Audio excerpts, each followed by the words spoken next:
economy. So all three parts of the deficit are being addressed.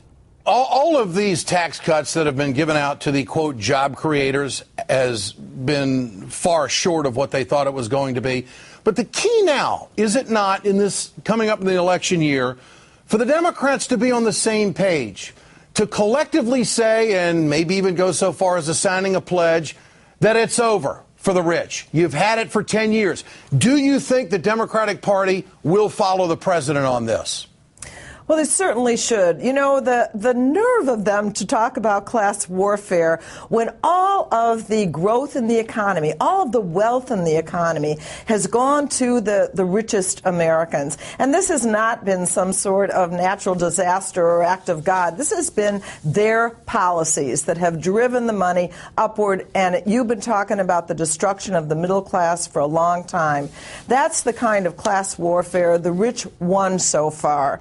And so Democrats now, who have always been the party to stick up for ordinary Americans, need now to stand behind our president, who has the plan to set us on the right track and bring back this kind of balance when all people do well. If we don't have a robust middle class in this country, Ed, you know darn well that our country can't compete in this world.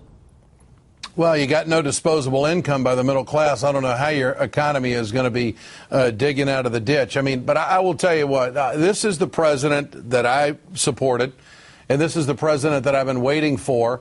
And you can't fault him for having olive branches coming out of the White House left and right. He's done everything he possibly can. So the final question quickly for you tonight, Congresswoman, do you think this is a winner for the president? Do you think this is the beginning of him running against the Congress and being victorious? Yes, I do. And you talked about those polls, one after another, that says the American people believe that we should be taxing the ones who have benefited most, not the middle class, not our senior citizens, not the poor. I think this is a winner for the president and for the Democrats, the 16 Democrats you talked about. Congresswoman Jan Schakowsky, Illinois, with us here on the Ed Show tonight. Thanks so much. Now let's bring in the president of the International Brotherhood of the Teamsters, James Hoffa. Mr. Hoffa, always great to have you with us tonight. What is your response? You bet. What is your response to this class warfare stuff that the Republicans are throwing out there? What would be your off-the-cuff response to that? Well, it's more of the same. You know, the minute they start talking about, taking the proper tax that rich people should be paying, it's class warfare. But they're the first ones that say the poor and the people who are workers every day, they should pay more for Social Security or for Medicare. So they want to basically balance the budget on the back of working people. And the ones that should be doing it, according to the polls, according to the president, are basically the rich, the multimillionaires and the billionaires. So I think it's a great idea. And I think I'm so proud of the president to finally be standing up.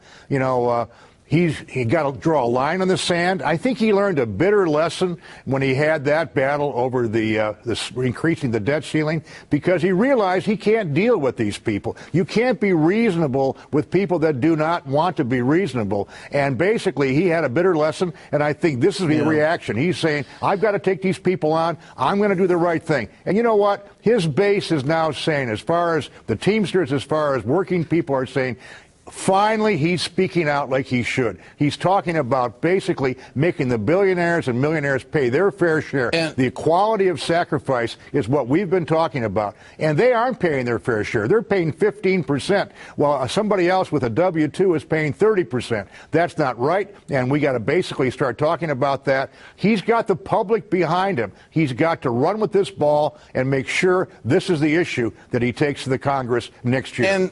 And Mr. Hoffa, when he talks about the corporate tax rate and tax reform, does that concern labor leaders at all about what this could mean for blue-collar workers in this country, wage earners in this country? What about that? Oh, not at all. We basically know that 20 of the biggest corporations don't pay taxes at all, or pay so little taxes. These are billion-dollar corporations like General Electric, Pfizer, Caterpillar. They don't pay taxes, and yet they say, oh, the taxes are too high. How can they be too high if you're not paying taxes?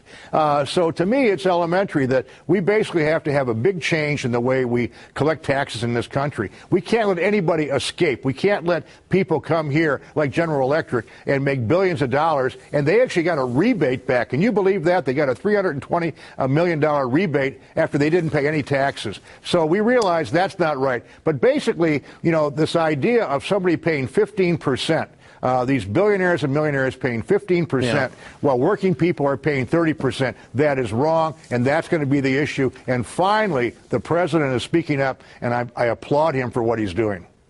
Mr. Hoffa, good to have you with us tonight. Thanks for your time. I appreciate it. Remember to answer tonight's question there at the bottom of the screen. We want to know what you think. It looks like President Obama may finally be prepared to take this fight to the Republicans. Katrina Vanden Heuvel joins me next. And later, Andrew Breitbart is attacking public workers. Stay tuned. We've got some shocking videotape to show.